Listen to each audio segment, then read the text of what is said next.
Moi c'est Caro, bienvenue sur Ne mâchez pas mes mots. Le but de ce podcast est de t'aider à être dans une démarche de paix avec la nourriture. Donc dans chaque épisode, tu retrouveras des partages d'expériences autour des troubles du comportement alimentaire et autour de la thématique de l'alimentation intuitive. J'ai donc invité plusieurs personnes avec qui j'ai discuté un petit peu avant et ici on rentre un peu plus en détail sur les thèmes abordés. Donc j'espère que tu prendras plaisir à nous écouter. Je te souhaite du coup une très bonne écoute. Nous voici dans la suite et la fin de cette interview. Très bonne écoute à toi. Est-ce que tu souhaiterais perdre du poids là actuellement quand même? Actuellement, ouais, mais plus. Alors, en fait, j'ai envie de continuer l'activité sportive parce que je me sens mieux quand je fais du sport régulièrement. Je sens que dans ma tête ça va mieux. Je me sens plus ok. Genre, je vais avoir moins de coups de mou. Je vais être un peu plus productive. Je sens que je me sens mieux. Donc c'est plus pour ça. C'est pas forcément pour perdre du poids. Après, si tu me dis, Léa, j'ai une baguette magique, je te fais perdre 5 kilos, je vais pas te dire non, quoi. Mais en fait, pourquoi? Qu'est-ce que tu penses que ça va t'apporter de perdre 5 kilos si tu te sens bien de manière générale? En fait, je me sens bien, mais aussi je me sens bien parce que depuis 2 mois, je sors pas de chez moi, quoi. Donc j'ai pas forcément à m'habiller. Mais je sens que quand je m'habille, c'est plus problématique. Pourquoi? Parce que j'aime pas. Il y a trop, il y a trop de formes et des fois je vais avoir tendance à me sentir serrée, pas à l'aise. Alors peut-être que, je sais pas, peut-être que j'arrive pas encore à trouver ce qui me va. Finalement, maintenant que j'ai pris du poids, peut-être qu'il faudrait que je revoie un peu la manière dont je m'habille, parce que je sens que par exemple en été, je suis beaucoup plus à l'aise parce que on porte des robes, etc. On n'est pas serré dans les habits. Oui, complètement. Alors qu'en hiver, on va avoir tendance à enchaîner les couches, ce genre de choses, donc on peut rapidement se sentir un peu étriqué. Et moi, ça va être plus ça. Parce que là, du coup, ça fait quasiment 2 mois que je suis tout le temps chez moi ou en tenue de sport. Problématique de s'habiller ne se pose pas. Mais je sais, c'est surtout quand je vais m'habiller que cette problématique de poids va revenir, en fait. C'est pas quand je vais Enfin, c'est pas comme par exemple, si je me regarde avant d'aller me doucher, genre je suis toute nue, je vais pas me poser la question de savoir si je dois perdre du poids. Je m'en fiche. Ça me passe au-dessus.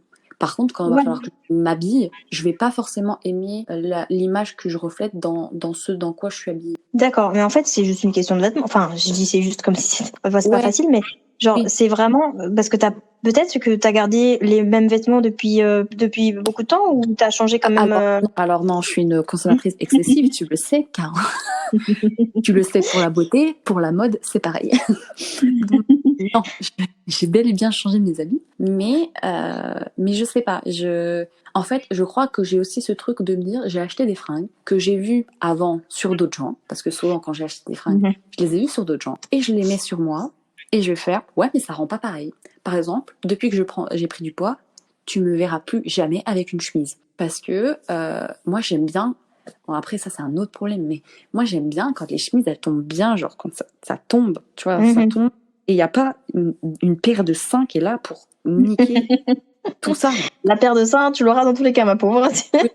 En fait, peut-être que t'as pas effectivement de vêtements j'allais dire qui te mettent en valeur, mais en fait ça c'est pareil. Le terme mettre en valeur, ça veut dire quoi? Parce que tout ton corps est à mettre en valeur en fait. C'est pas genre tu dois mettre telle forme en valeur ou quoi que ce soit. Juste en fait t'habiller de manière à te sentir bien. Peut-être que effectivement t'as pas encore trouvé les vêtements qui te font te sentir bien. Et le fait de le voir sur des gens peut-être plus minces, enfin sur des femmes du coup peut-être plus minces, qui sont formées différemment, tu te dis ça a l'air stylé, et puis quand je les mets sur toi qui est complètement différente, et ben effectivement tu te dis ah bah non, bah c'est pas si stylé. Mais en fait essayer peut-être de voir déjà, je sais pas si c'est possible, mais des marques qui montrent des personnes du coup plus grosses, quoi, tout simplement. Non? Ouais, je sais pas du tout, mais j'avais eu ce problème. Mais après, je sais pas vraiment, parce que j'avais déjà eu cette problématique avant de prendre du poids. Avant de prendre du poids, comme je te disais, j'étais pas, bon, pour te faire une idée, j'étais pas gaulée comme une Victoria's Secret, mais j'étais pas non plus comme je suis actuellement. J'étais dans une espèce d'entre-deux, mais enfin, c'était bien proportionné pour moi, ça me convenait, etc.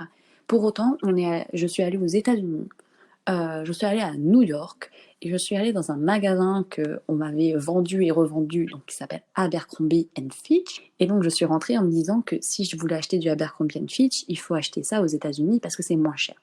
Donc j'avais gardé tout mon argent, toutes mes économies pour ce moment où on irait dans ce fameux magasin pour m'habiller.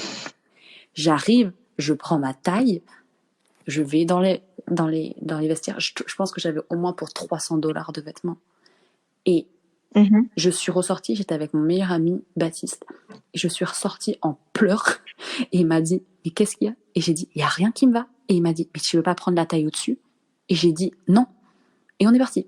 Ah, mais du coup, pourquoi tu voulais pas prendre la taille au-dessus? Mais je sais pas. Maintenant, quand je reprends, je ne sais pas. Je ne sais pas, c'était quoi mon problème. Non, mais si, le problème, c'est que c'était hyper violent. Parce que du coup, dans ta tête, tu t'es dit, ok, je fais cette taille, ça me va pas, point, c'est tout, peu importe la taille, en fait. Je pense que ça a dû être, ça a quand même été un choc dans ta tête. Surtout que, enfin, je sais même pas pourquoi j'en faisais toute une histoire, parce qu'on parle quand même des tailles américaines qui sont clairement pas les tailles de chez nous. Ben non, c'est clair, ouais. Qui sont où clairement il faut être filiforme ou alors faut faire du triple XL, quoi. Si t'es un peu à gauler normalement, quoi.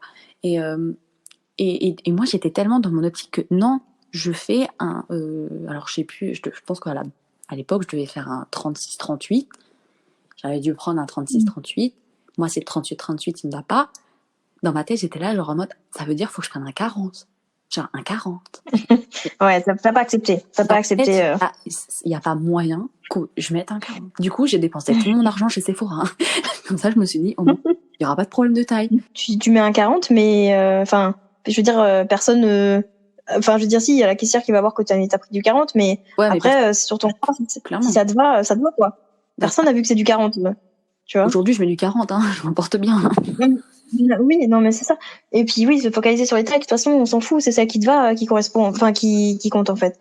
C'est bête, hein. C'est bête, hein, mais c'est vrai que je te comprends totalement parce que quand tu te dis, ah, je pense que je fais cette taille, enfin, tu te le dis un petit peu de manière, c'est légère, et puis, tu sais, ça te traverse même pas l'esprit, et puis là, tu vois que tu rentres pas dans cette taille, là, tu dis, mais comment ça, je fais pas cette taille, enfin, ça va pas du tout, là, genre, j'ai pas envie de prendre une taille au-dessus, c'est hors de question, j'accepte pas du tout de pas faire cette taille, quoi. C'est genre, non, je vais me rétrécir le corps s'il faut, mais en plus, non, c'est non. Maintenant, j'ai ce truc de me dire, en plus, les tailles, elles sont différentes, déjà, entre deux magasins dans le pays, alors, clairement, entre deux pays différents, c'est quelque chose. Et pourtant, j'ai cette réflexion-là de me le dire, hein. Donc, ça devrait pas me perturber de m'habiller, même si, par exemple, ça se trouve, au niveau des... En fait, ça se trouve, mon problème, c'est pas mes habits, c'est la taille que je prends.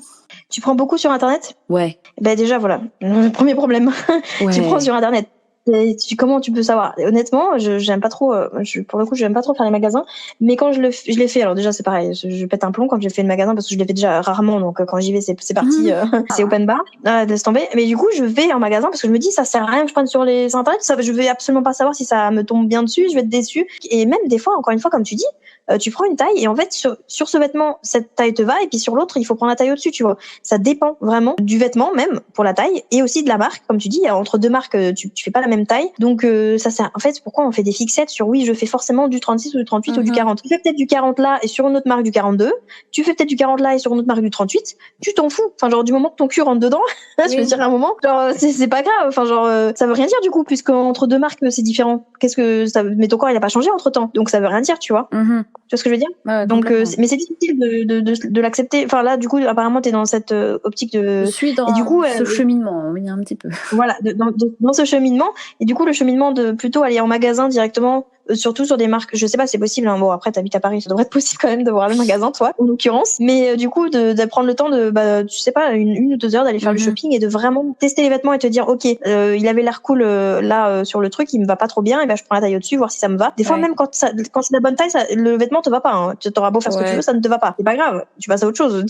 T'as un peu de peine, mais c'est pas grave, ça se coupe pas bien et donc on change de vêtements. Et des fois justement il y a des vendeuses qui vont des fois conseiller genre tel vêtement, on dira en fonction de vos courbes ce vêtement peut-être peut bien vous aller si vous aimez bien et tout. Et donc il y a vraiment des gens qui sont assez bienveillants à ce niveau-là, donc faire confiance des fois aux gens qui du coup connaissent un peu tu sais comment mettre en valeur une certaine morphologie, tu vois. Quel regard t'as sur ton corps en fait? Je vois des problèmes, mais pas mon poids. C'est-à-dire? En fait, je me vois de face, parce que moi j'ai surtout un problème au niveau du ventre et des cuisses. Mais quand je suis de face, ça passe, c'est correct pour moi. Moi, ce que je vais avoir tendance à avoir, c'est que je vais avoir des vergetures sur les cuisses, ce genre de choses. Et en fait, limite, ça passe avant mon poids.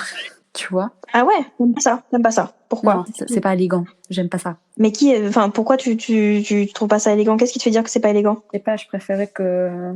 C'est horrible ce que je veux dire. Je préférais que ce soit tout lisse, quoi. J'en étais sûre que t'allais dire ça. Mais tu sais que, enfin genre, bon, je vais pas m'avancer, mais il y a vraiment une très grande majorité de femmes qui n'ont pas le corps tout lisse. Genre. Ouais, c'est ça. Non, mais en Ça fait, c'est n'existe ça mon pas. problème. C'est que C'est ça. je sais des choses. Je sais. Et même moi, quand je te dis, Mais ça va être ouais. lisse, je voudrais que ce soit lisse. Léa, ce n'est pas la vraie vie, ça. Je Ah, le et puis sais. même, en fait, tu sais que j'ai fait un exercice aussi récemment de me regarder. C'est très bizarre quand tu le fais pas souvent, de te regarder nu justement devant le miroir. T'es là en mode, mais je me prends pour qui là, me regarder comme ça? Enfin, genre, tu te sens un peu narcissique. Enfin, je faisais pour vraiment analyser qu'est-ce que j'aime pas. Enfin, je le fais du coup. Et j'essaye encore une fois, d'oublier la société, machin truc, et de me dire pourquoi j'aime pas tel truc sur mon corps. Qu'est-ce qui va pas? Qu'est-ce que ça m'empêche de faire? D'avoir du ventre. Ton copain, il te fait pas de réflexion vis-à-vis de ça? Alors, pas du tout. Hein. Mon copain, c'est le premier à me dire qu'il me préfère, parce que mon copain m'a connue avant mes kilos en trop. Ça va faire 4 ans que je suis avec mon copain, et ça fait 2 ans que j'ai pris des kilos. Donc, il m'a connue un bon moment avant que je prenne mes kilos. Et ça reste le premier à dire qu'il me préfère avec mes kilos parce que je renvoie une image plus sympathique. Il me dit, non, mais tu sais, des fois, les meufs minces, il me fait, elles ont l'air méchantes, il me fait, elles ont pas de joues. Il me fait, du coup, tu les regardes comme ça, elles ont l'air méchantes. Il me fait, et des fois, il me fait, toi, t'avais l'air méchante. Il me fait, parce que t'avais le visage creux, t'étais creuse. Il me fait, là, t'as des kilos en trop. Il me fait, mais tu donnes une image plus joyeuse. J'étais là, je vais. Mais Okay. peut-être, attends, parce que, mais c'est hyper mignon déjà ce qu'il dit, mais surtout c'est très réel parce que, déjà, quand il dit t'as des kilos en trop, je suis pas trop d'accord avec ça. Je pense que t'as pas des kilos en trop, t'as juste, ton corps a évolué, d'une façon où t'as pris du poids, mais c'est pas pour autant des kilos en trop, c'est des kilos en plus qui ont permis, à ton corps, de se sentir mieux, tu vois, genre, tu te sens mieux, enfin, t'es plus heureuse, tu te dis, t'avais l'air creuse, mais peut-être parce que justement, avant, peut-être, hein, j'ose émettre l'hypothèse qu'avant, tu te sentais peut-être un peu mal, et que t'étais peut-être un peu, je sais pas, t'étais peut-être pas dans un bon mood, et du coup, ça se voyait, physiquement, que peut-être tu te laissais pas, t'autorisais pas des choses. Tu disais que, bon, après, tu habitais en campagne et que tu faisais beaucoup d'activités, t'as quand même eu un changement drastique d'environnement et de quotidien en venant à Paris. Ouais. Donc, je pense que forcément, en fait, c'est comme tout, quand tu évolues de manière brusque, et ben, il y a des changements brusques, que ce soit au niveau du caractère, que ce soit au niveau, quand tu vis des traumas, tu changes très brusquement, de psychologie, etc. Donc là, c'était un gros changement, un environnement complètement différent. Donc, essayer de se dire, c'est pas grave, enfin, c'est toujours facile de dire ça, mais dire, ok, j'ai pris 8 kilos en 2 mois. Et bah, ok, mais je suis pas morte. Enfin, genre, je veux dire, comme quand tu t'es enceinte, tu prends du poids et tu le repères après peut-être, ou tu le gardes, mais ça te permet de donner la vie déjà, accessoirement. Ouais. Et enfin, du coup, enfin, genre, c'est complètement futile le changement de poids, tu vois, dans ces moments-là, parce que tu donnes la vie. Il y a quand même un truc incroyable de donner la vie. Là, t'as pas donné la vie, mais t'as donné vie à ton corps quand même. Genre, ton copain te dit, t'as l'air plus sympathique. Je pense que dans le sens-là, il dit, t'as l'air plus, tu vis mieux. Je sais pas, tu vois ce que je veux dire? Ça se voit plus sur ton visage que tu vis bien, que tu manges bien, que t'es en bonne santé, quoi. Genre, t'avais peut-être besoin de ce poids-là, enfin, de ces kilos-là pour te sentir mieux. Je vais dire tout à l'heure, c'est quand je me fais la petite expérience. Genre, je me dis, mais voilà, pourquoi j'aime pas ça? Et en fait, j'ai appris un peu plus à me dire que, bah, j'aime bien, en fait, mais enfin, genre, je crois que j'aimerais pas, mon corps s'il y avait pas de forme, enfin, s'il y avait moins de forme, en tout cas, juste pour moi, tu vois. Oui. J'ai appris à me dire, je le vois pas autrement. Enfin, genre, ça me ferait bizarre d'être, même quand j'avais des volontés de perdre du poids, je voulais absolument pas perdre mes formes, tu vois. Ouais. C'était un peu contradictoire parce que perdre du poids, tu perds quand même un peu de forme, je pense. Peut-être parce que j'avais peur, moi, du coup, de perdre un peu mon identité, etc. Mais j'ai vraiment appris à apprécier mon corps comme il est, mais tout en ayant beaucoup de complexes, hein, évidemment. Quand tu vois des gens, parce que moi je suis beaucoup de gens sur Instagram qui sont pas dans les normes, et j'aime beaucoup parce que je sais pas, tu vois je trouve que le corps féminin, il est magnifique, en fait. Genre, je trouve que c'est une vraie œuvre d'art quand tu vois des gens qui font des shoots, nus ou pas, et on voit des courbes du corps, on voit des bourrelets, mais genre, je trouve ça beau. Ouais. Genre, je trouve les bourrelets beaux, genre, je suis là en mode, ça a grave été, genre, limite, le bourrelet, sans le bourrelet, c'était moins beau, tu vois, genre. Et je me dis, ça me donne envie d'en faire des shoots. Ouais. Genre, je suis là en mode, parce que c'est vrai que quand tu te regardes dans le miroir des fois, ou quand t'es assise d'une manière où genre, il y a 3 bourrelets qui dépassent, c'est en mode, je peux donner à manger à quelqu'un avec ce que j'ai dans le ventre, là. Mais je veux dire, en fait, c'est vraiment essayer de voir ça sous un autre angle, genre, ça fait joli, genre, t'es confortable en plus, genre, quelqu'un met sa tête sur ton ventre, c'est confortable, c'est tout mou et tout. Pourquoi tout de suite, on doit avoir des fesses galbées, des gros seins, et un ventre plat? Genre, bah, pourquoi faire? En plus, ton ventre, il sera jamais plat, parce que j'ai appris un truc aussi à ce niveau-là. Selon aussi ta morphologie, bah, t'as plus ou moins de ventre, mais dans tous les cas, t'auras toujours un peu de ventre, parce que ton utérus ressort un peu, tu vois. Et je me suis dit, mais c'est fou, parce que on nous demande d'avoir, enfin, on nous dit d'avoir on nous demande d'avoir un ventre plat, alors que c'est physiologiquement pas possible, ou biologiquement pas possible, ou du moins c'est, donc du coup, c'est forcé, c'est vraiment contre nature, en fait. Enfin, quand tu vois des femmes qui ont des abdos, etc. Je dis pas que c'est contre nature forcément, mais c'est pas naturel en fait. C'est que elles ont fait de l'activité sportive intense. Oui. C'est pas, t'as pas des abdos de manière naturelle en tant que femme, je veux dire. Enfin non, ça n'existe pas. Enfin je pense en tout cas. Oui. C'est rare que t'aies des abdos comme ça sans avoir fait de l'activité. C'est leur choix, c'est leur décision, on s'en fout, mais c'est contre nature en soi, tu vois, de pas avoir du ventre. Sauf qu'on a tellement intégré que les standards de beauté c'est un ventre plat, des fesses galbées, des seins, machin, et que on a oublié que tout le reste peut être beau aussi, tu vois, genre les bourrelets, les vergetures, voilà, la cellulite, tout ça. T'as le nombre de trucs où tu vois anti-cellulite, machin truc, pour être lisse comme je ne sais quoi. C'est tout pour cacher des trucs. C'est genre, enfin, je trouve ça dommage parce que il y a tellement de diversité de corps et tellement de beaux trucs quand on oublie toutes ces pressions sociétales et tout. Pourquoi tu veux être lisse en fait? Juste parce que t'as vu, enfin, ça te semble beau, mais en fait, si tu agrandis ton panel de beauté en termes de corps, quand tu regardes des gens sur Instagram, toi, je pense, qui sont complètement, enfin, hors de la norme, tu vas pas les trouver moches, tu vas pas dire, ah, putain, ils sont en mauvaise santé. S'ils dégagent un truc, un charme et tout, s'ils font des photos et tout, et ils le mettent sur Instagram, ou peu importe, je te dis, au contraire, j'ai putain, la confiance et tout, c'est trop bien, c'est inspirant, j'aimerais bien avoir cette confiance, tu vois, je pense. Des fois, ça peut, je sais pas si tu penses ça, mais ça peut arriver, tu vois, je pense, non? Oui, complètement. Moi, j'adore voir ces meufs qui, quand tu parlais des shootings en nu, tout ça, je disais, putain, les meufs, elles sont incroyables de faire des trucs comme ça. Et je me dis, si ça se trouve, faut juste, genre, appeler un mec et dire, viens, on fait, et puis on voit, quoi. Ouais, alors attends, parce qu'appeler un mec, attention. Ouais, non. Faire attention quand même. Quand je vais appeler un mec, t'as compris. Je veux dire, appeler quelqu'un. Oui. J'appelle tout mon mec, c'est pour ça. Appeler quelqu'un. Oui, c'est bon, ça, d'accord. Il y a quand même, faut faire quand même attention à ça. Parce que je pense à ça parce que j'avais une amie qui fait des shootings et tout et qui avait quand même prévenu, faut faire attention quand tu veux faire des shootings, notamment de nu, à qui tu t'adresses, etc. quand même, parce que c'est voilà.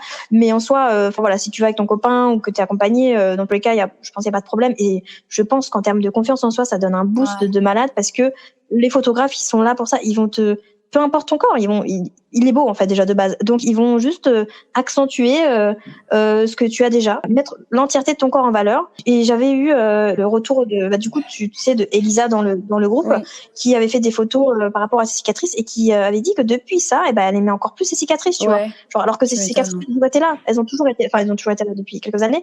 Et du coup, les photos lui ont vraiment donné un boost de fou. Et donc en fait c'est ça, c'est se rendre compte avec un autre œil, parce que on voit que le nôtre, on voit que un œil négatif, très jugeant, très culpabilisant, et juste voir autrement, avec un œil professionnel du coup de photographe, se dire mais c'est toujours mon corps, et il y a pas eu de retouche en fait, il y a pas de retouche, il y a juste un angle qui est différent, et ça rend mon corps vraiment hyper attirant, enfin hyper beau, et je le kiffe en fait, tu vois. Par rapport à ton rapport au sport, du coup, tu m'en as un peu parlé tout à l'heure, du coup, là t'en fais plus maintenant là actuellement du coup avec les salles fermées, j'imagine. Du coup, j'en faisais le mois dernier, quand j'étais encore à la salle, quoi. Là, j'essaye de me mettre gentiment au sport, genre avec les vidéos, ce genre de choses, mais je sens que ça me prend un peu moins, quoi.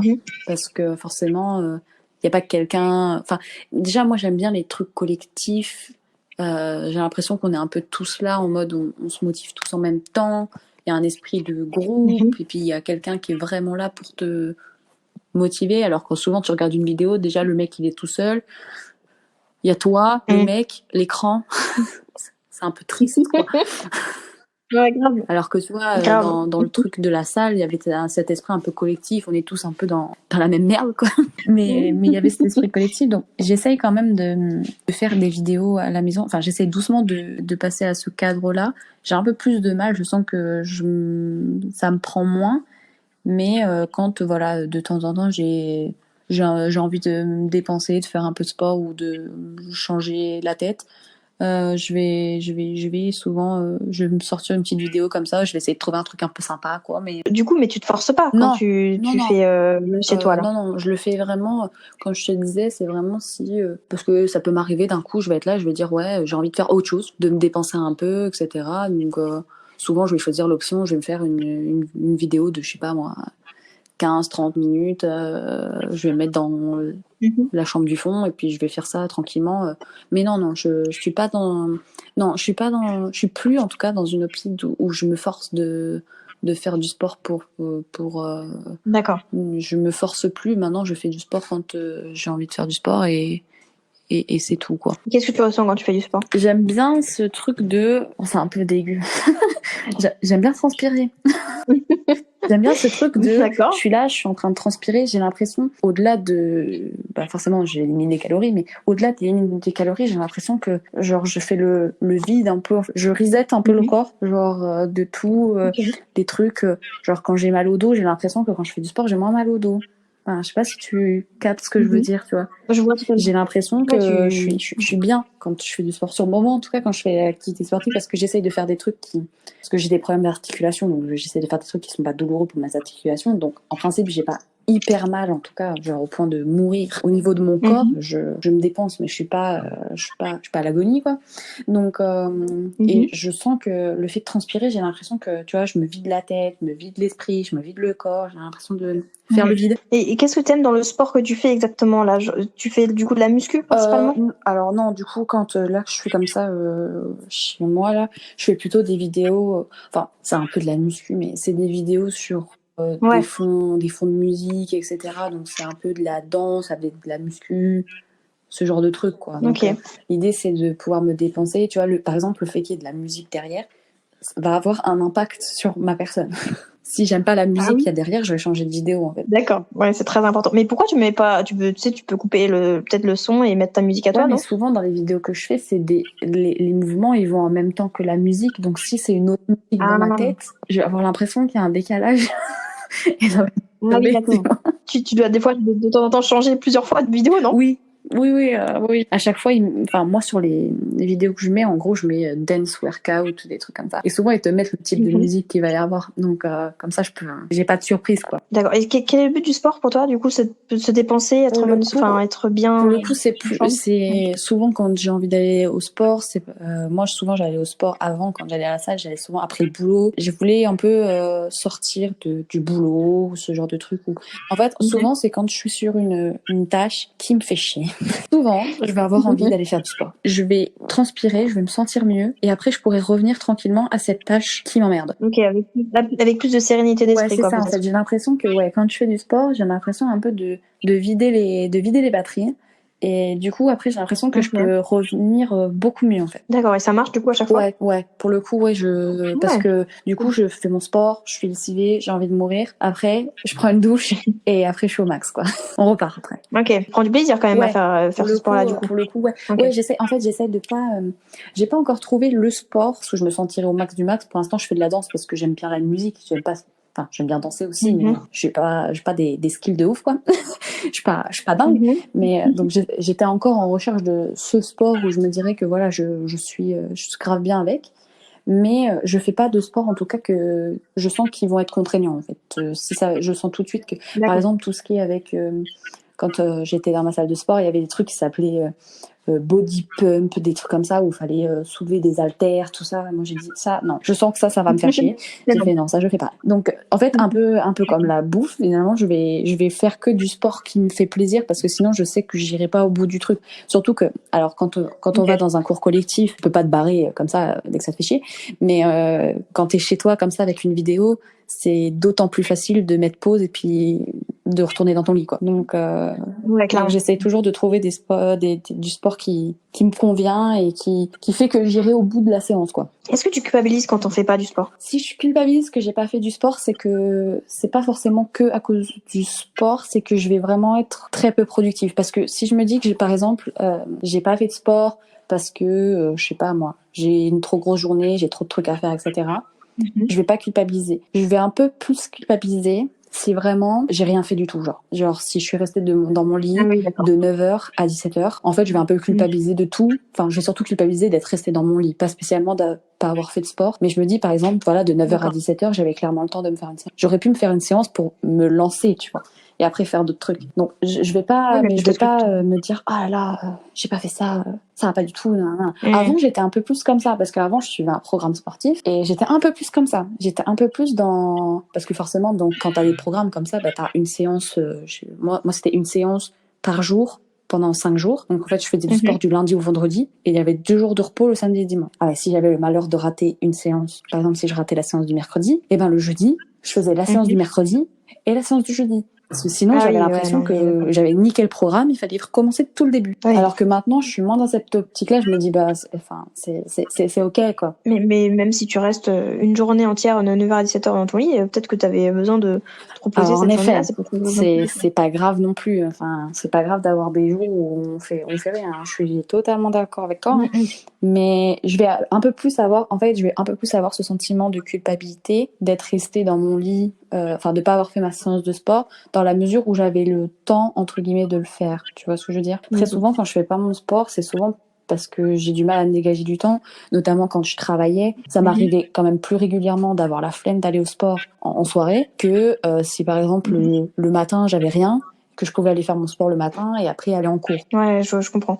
Après, t'as pris le temps de rien foutre C'est aussi. ça. Bah, il faut des jours comme ça. Peut-être 2 jours de rien foutre. Ouais, c'est ça. Si c'est pas toute la semaine, du lundi au dimanche, que t'es dans ton lit toute la journée, ça va, en vrai. Oui. Enfin, et puis d'ailleurs, activité physique, des fois, tu sais, tu peux te lever, bon, c'est un petit appartement, c'est plus compliqué, mais ne serait-ce qu'aller marcher sans forcément faire un truc intense, Oui, c'est complètement. considéré comme une activité physique aussi. Hein. Si t'as vraiment pas, par exemple, l'énergie ou quoi que ce soit pour, parce que des fois, si tu restes toute la journée dans le lit aussi, c'est peut-être parce que tu t'es surmené dans les derniers jours ou que vraiment ton corps il a besoin de rien faire quoi, parce qu'il y a eu beaucoup d'activités, mais activités mentales comme physiques, mais genre sans que ce soit intense, tu vois forcément, mais accumulé, ça fait beaucoup de fatigue et donc il y a des jours comme ça où genre non, le corps il dit non, Oui, complètement. c'est non aujourd'hui. Alors j'en viens au sujet des messages relayés par les publicités, les industriels, les réseaux et le gouvernement vis-à-vis de l'alimentation. Tu m'avais dit que tu savais pas trop quoi en penser, Ouais. globalement. Le gouvernement, mis à part dire ne mangez pas trop sucré, trop salé, trop gras,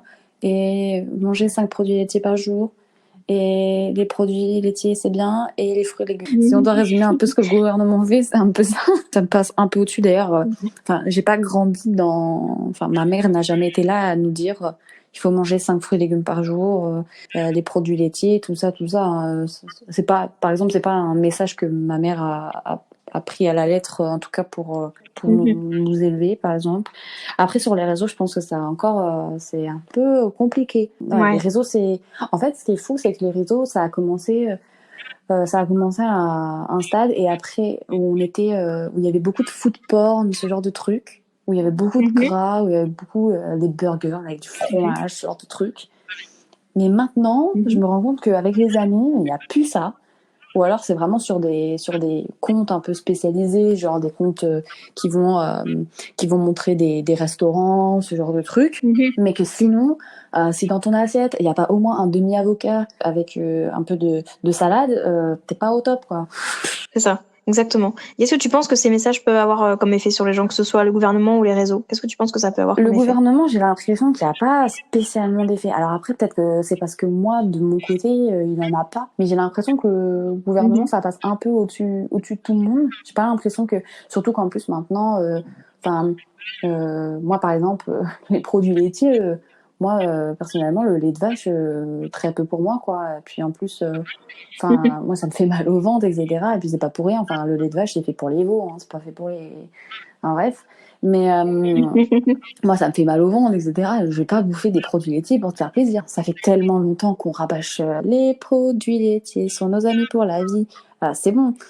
J'ai l'impression que ça fait tellement longtemps qu'on nous rabâche que maintenant, ça passe un peu à la trappe finalement. Enfin, mis à part, je sais pas, peut-être à l'école ou encore, on va essayer de faire ce truc de fruits et légumes par jour, etc.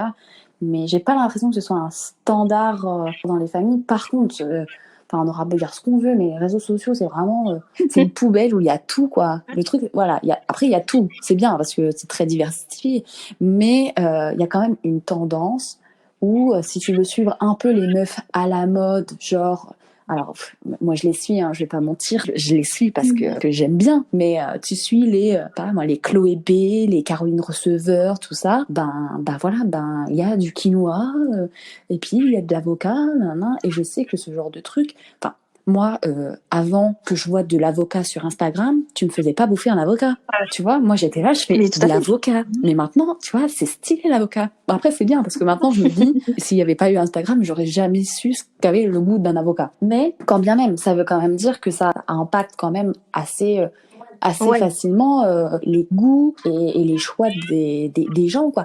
Après, ce qui est bien, c'est que de mon côté, comme je te disais, je suis entourée de personnes qui sont de bons mangeurs, etc., on partage des choses de bons mangeurs. Mais qu'est-ce que ça veut dire bon mangeur en fait? Ah, moi, alors, j'entends bon mangeur, c'est les gens qui aiment bien se faire plaisir régulièrement. Moi, par exemple, je mets pas de salade de quinoa et d'avocat sur ma story. Par contre, le jour où je vais manger une raclette, je vais la montrer à tout le monde. Tu dis que les bons mangeurs, c'est les gens qui se font plaisir quand ils mangent. Ça veut dire que quand tu manges une salade de quinoa, tu fais pas plaisir? Ça dépend pourquoi je la mange. Il y a des raisons différentes. Non, mais parce que des fois, je vais manger une salade de quinoa parce que je vais me dire, genre par exemple, quand je vais au Pokéball, là. Des fois, je vais manger un Pokéball parce que j'ai envie de manger un Pokéball. Parce que ça me fait plaisir. Parce que j'en ai envie. Des fois, je vais manger un Pokéball parce que 3 jours avant, j'ai bouffé 14 raclettes et que je me dis, Léa, si tu veux manger un truc dehors, il faut que tu manges un truc avec de l'avocat dedans. Ah ouais, d'accord. Donc il y a quand même, encore une fois, une restriction. Il y a une restriction, un truc de compensation.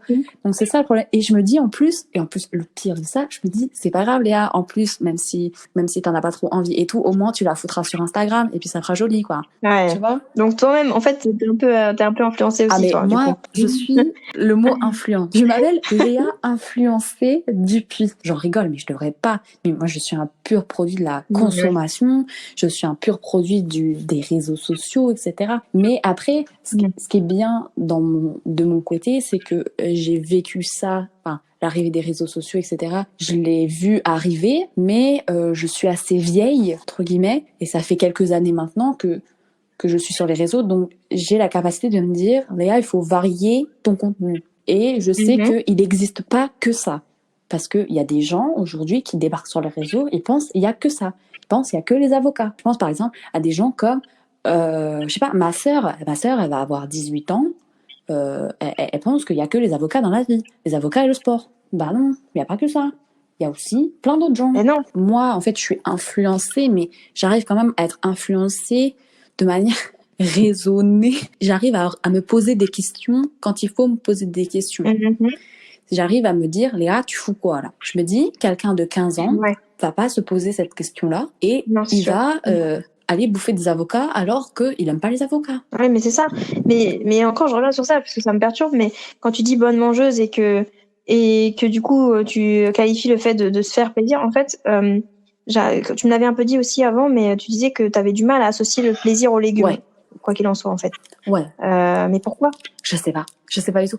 Après, je pense que j'ai tellement détesté les légumes parce que j'en mangeais pas. D'ailleurs, je détestais parce que j'en mangeais pas. Et je pense que j'ai une période où les légumes n'étaient tellement pas présents dans ma vie que pour moi, il n'y a pas de source de plaisir avec les légumes. Pour moi, une bonne mangeuse, c'est quelqu'un qui mange à sa faim, enfin genre qui mange ce qu'elle a envie et ce dont elle a besoin. Donc si t'as pas besoin de légumes dans ta vie, et bah ok. Mais pour autant, oui, tu restes une bonne mangeuse et enfin, je veux dire, tu vas avoir plus ou moins de plaisir à manger des légumes, mais tu vas quand même en manger de temps en temps, comme tu dis. Si t'as une entrecôte avec une poêlée de légumes, tu vas être ravi. Donc ça c'est pas non plus, ça te dégoûte pas non plus les légumes, tu vois. Non. Mais donc n'importe qui en a pas de troubles alimentaires, de troubles du comportement alimentaire, est un bon mangeur, du coup. En principe, oui. Je dirais que oui. Mais j'ai l'impression que tu associes le fait c'est un peu comme le bonne vivante et bonne mangeuse. C'est genre bonne vivante, ça veut dire tu manges vraiment beaucoup. Mais ok, enfin c'est ok en fait de manger beaucoup parce que c'est en fonction de toi. Si t'as envie de manger beaucoup, si ton corps a envie de manger beaucoup plus que un tel, parce que c'est pas beaucoup plus que ta faim, c'est beaucoup plus que quelqu'un d'autre du coup forcément. Tu vois ce que je veux dire? C'est jamais tu manges beaucoup, mais encore une fois, c'est quoi la référence du beaucoup? C'est par rapport à ton assiette, si tu trouves qu'un tel mange plus, bah ok, bah un tel a a besoin de manger plus à ce moment-là. Tu vois, je reviens un peu sur ça, et donc du coup, oui, je pense que un bon mangeur ou une bonne mangeuse, c'est quelqu'un qui se fait plaisir, mais tout le temps, en fait. Enfin, genre, qui prend du plaisir à manger de manière générale. Le plaisir est central, des fois non, mais qui a une certaine flexibilité, en fait. Un bon mangeur, c'est moi dans un an. Tu sais, tu dis que tes parents te disent que t'es une bonne mangeuse, mais je pense qu'il y a quand même un sous-entendu derrière tu manges beaucoup, non? Tu manges bien, quoi. Ouais, ouais. Tu manges beaucoup. C'est en termes de quantité, c'est pas en termes de ce que tu manges vraiment. Je sais pas si c'est en termes de quantité. J'ai l'impression que pour moi, mes parents, c'est plus quand on est un bon mangeur, ça veut dire on se fait plaisir, genre, souvent. J'ai plus l'impression que c'est ça. Oui, heureusement que tu te fais plaisir souvent, genre c'est à quel moment tu veux pas te faire plaisir quand tu manges. Mais totalement. Mais je pense qu'on associe le côté gras, sucré, salé à un plaisir plus important, qui doit être plus rare et plus important et qui doit être plus rare forcément. Alors que bah non, si tu varies tes plaisirs, logiquement il y a pas que du gras, du sucré et du salé. Oui. Mais vraiment parce que ton corps ne réclame pas du gras, du sucré, du salé H24 en fait. Enfin, genre tout en même temps ou de manière extrême, sauf quand t'as des troubles du comportement alimentaire où évidemment il y a de temps en temps des fois où il réclame une certaine quantité de sucre, de sel, etc. parce qu'il y a eu de la restriction en amont. Mais dans les cas où t'as pas de troubles du comportement alimentaire, ton corps réclame de manière, je sais pas trop comment ça se passe. Je suis pas une mangeuse intuitive, mais je veux dire, des fois je me réveille le matin, j'ai pas du tout faim, et des fois je sais que contrairement à toi, j'ai envie de lait. Tu vois, genre je veux rien d'autre que ça. Genre Ouais. je sais que mon corps veut de lait et je pense que mon corps a compris. Ça me donne un peu de force, ou je sais pas, ça me fait du bien. Je me sens en énergie en fait après avoir bu un verre de lait. Tandis qu'un verre d'eau, bon, c'est sympa, voilà, mais c'est pas ouf. Enfin, ça va pas me donner ce que je veux, quoi. Ouais. Et dans ces moments-là, mais vraiment, il y a rien d'autre que je veux, tu vois. Même une banane qui me donne aussi de l'énergie, j'en peux pas, tu vois, parce que mon corps il veut du lait. J'arrive à identifier ça, tu vois. Ton corps et ton palais se rappellent de ce qu'il a aimé, de l'effet que ça a eu aussi. Genre certains aliments, tu as mal digéré, donc tu dis bon, mon corps il a pas trop envie de ça, tu vois. Enfin, genre ça se sent. Tu te rappelles que t'étais ballonné, quoi. Je reviens un peu sur les messages et tout. Tu disais que t'es pas spécialement impacté par les messages du gouvernement, mais pour autant, on en avait parlé un peu tout à l'heure, tu sais, pour le fait d'avoir des repas de manière régulière, c'est quand même, ça t'influence quand même pas mal, ça. Ouais, par contre, ça. Oui, après, par exemple, mes parents n'étaient pas du genre à nous obliger à manger le matin, ce genre de truc. Mais c'est vrai que moi, dans ma tête, j'ai toujours ce truc de petit déjeuner, dîner, genre. Tu l'as dit toi-même, ça fait des années qu'on nous rabâche des trucs. C'est obligé qu'à un moment donné, on intègre des trucs qui deviennent normaux pour nous, en fait. Ça devient tellement normal qu'on se questionne plus dessus, tu vois. C'est pour ça, moi, j'essaye d'apprendre, en tout cas actuellement, à déconstruire tout ce qu'on m'a appris et après à voir en fonction de ce que j'ai déconstruit s'il y a des choses qui restent pareilles ou s'il y a vraiment beaucoup de choses qui changent. Et c'est de se dire, c'est pas parce qu'on nous dit, qu'on le répète, etc., que c'est forcément vrai ou que c'est forcément applicable, en fait. Pareil pour les réseaux. Les réseaux, comme tu disais, enfin, y a pas que l'avocat, effectivement, et après, je pense que c'est aussi avoir. Après, quand on est jeune, c'est comme, enfin voilà, on est facilement influençable, mais même d'ailleurs pas que quand on est jeune, n'est-ce pas, Léa? Oui. Mais je veux dire, c'est à nous de choisir, enfin, de faire le tri en fait. C'est compliqué, mais de faire le tri. Et moi, j'ai vraiment jarté toutes les personnes qui pouvaient me culpabiliser, notamment, tu sais, pendant le confinement, où genre, oui, si vous faites pas de sport, voilà, pas parce que c'est confinement, faut pas être productif, faut faire du sport, il faut manger. Vous avez le temps de faire la cuisine, donc faites de la cuisine, faites des trucs. Faites rien aussi, genre, enfin, c'est pas grave. Faites rien, reposez-vous, rechargez-vous, genre, profitez-en pour vous reposer de temps en temps et pas être tous les jours faire du sport ou tous les 2 jours faire du sport. Et quand tu fais du sport, tu fais, je sais pas, du yoga ou du piano ou de je ne sais quoi, tu dessines. Forcément être productif. Non, c'est aussi un moment pour se retrouver avec soi-même, pour prendre le temps d'analyser les choses, notre comportement ou pas, ou de juste se divertir avec des vidéos, etc. Enfin, j'en viens à ton plat préféré. Tu m'as dit que c'était un plat baliné, c'est ça? Ouais, c'est ça. C'est quoi Ça exactement? s'appelle le nasi goreng. En fait, mes parents, pour leur lune de miel, sont partis à Bali et ils ont mangé ça quasiment la totalité de leur séjour. Donc c'est un plat à base de riz. Et donc après, il y a c'est du riz à la sauce... Enfin, c'est pas de la sauce tomate, c'est une sauce tomate un peu pimentée. Et après, il y a des légumes que tu coupes au préalable. Donc tu as de la carotte, de la courgette. Après, tu rajoutes les protéines. Donc ça, après, chacun fait un peu à sa sauce. Donc tu peux mettre du poulet, de la crevette, de l'œuf, etc. Et après, en fait, tu fais tout sauter au wok avec de la sauce soja, etc. Donc ça, c'est un peu le plat, un peu en fait le plat du pauvre à Bali, parce qu'il est très consistant et il est peu onéreux. Donc du coup, c'est un peu le plat du pauvre. Et du coup, quand mes parents sont revenus de Bali, ils en ont fait chez nous. Et du coup, maintenant, c'est mon plat préféré. Voilà. Qu'est-ce que tu ressens quand tu manges ce plat? Ah là là, ça fait des trucs dans mon ventre.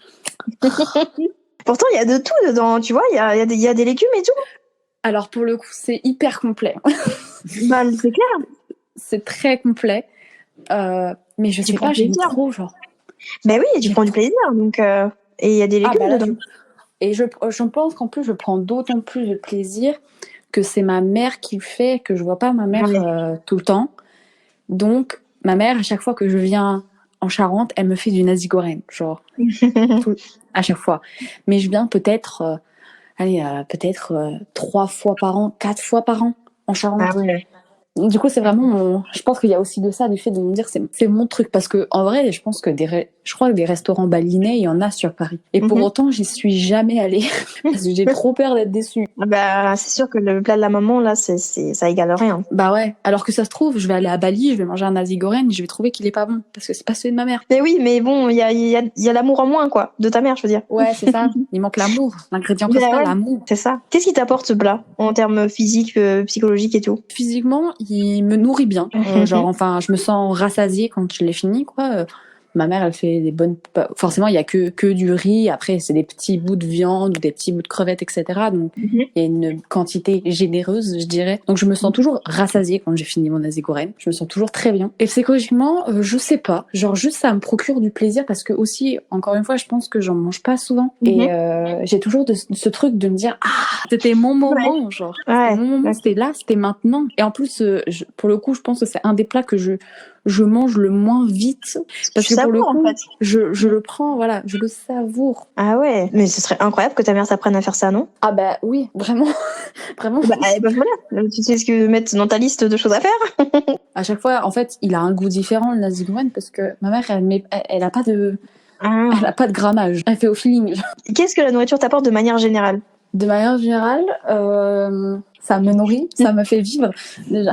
Et comme je te disais avant, je ne suis pas des gens qui se nourrissent pour vivre, je vis pour manger. J'aime beaucoup trop la nourriture, j'aime beaucoup trop la sensation de satiété que me procure la nourriture. J'aime avoir plein de goûts dans ma bouche. Je crois que c'est aussi pour ça que j'aime le nasi goreng, c'est parce que c'est pimenté, mais en même temps il y a des légumes, il y a de la viande, il y a plein de trucs dedans. Et je crois que j'aime bien aussi cet aspect-là où j'ai l'impression d'avoir plein de trucs différents. Et je suis très sensible au goût. J'ai l'impression de vivre une expérience un peu sensorielle. Tu vois ce que je veux dire? Clairement. Du coup, quel conseil tu donnerais, toi, aux gens pour les aider à faire la paix avec la nourriture? Écouter leur corps. Mais c'est vrai, mais parce que moi, ça y est, moi, tu m'as dit ça, je suis matrixée avec ça maintenant. Non, mais parce qu'en vrai, je pense vraiment que c'est un bon conseil pour savoir qu'est-ce qui te fait du bien, qu'est-ce qui te fait pas du bien, comment ça te fait du bien, en quelle quantité. Je pense qu'il ne faut pas, se voiler la face. Et il faut, voilà, quand tu manges, il faut réfléchir, faut être conscient quand on mange. Alors pas toujours. Oui, non mais quand on est dans ce truc-là de devoir chercher qu'est-ce qui va pas, etc. Faut à la fin se dire voilà, on en est là. J'ai fait tel constat de tel truc, donc la prochaine fois je ferai mieux et on verra. Exactement, comment ça fera. C'est ça en fait, c'est vraiment ça. Faut vraiment que ce soit un ordre de le faire, et que ce soit obligé de le faire à chaque fois. Des fois tu peux manger sans conscience, hein, genre manger parce que tu manges, c'est tout, et tu regardes un truc en même temps, donc t'es pas concentré sur vraiment ce que tu ingères, mais juste de temps en temps faire le test, de voir est-ce que même analyser ça m'a fait du bien, est-ce que analyser mon comportement m'a fait du bien, ou est-ce que ça m'a mis la pression, est-ce que ça m'a fait me juger, même en fait analyser tout ce que tu fais, enfin en tout cas analyser les effets de ce que tu fais. Est-ce que vraiment analyser ton comportement te fait du bien, ou est-ce que ça te met la pression, ou est-ce que ça te... Voilà. En tout cas, merci beaucoup Léa d'avoir accepté l'invitation. J'ai été ravie de t'interroger, c'était super. Merci à toi d'avoir écouté ce podcast, j'espère qu'il t'aura plu. Si tu as des questions, n'hésite pas à les mettre en commentaire si tu veux les partager, ou à me contacter en privé sur mes différents réseaux sociaux en barre d'infos. Si tu es sur YouTube, n'hésite pas à aimer et à partager si tu as apprécié. Également, si tu as des TCA et que tu es en voie de guérison, ou que tu as eu des TCA et que tu en es guéri, n'hésite pas à me contacter si tu souhaites partager ton expérience ici également. Muito obrigada et à te logo.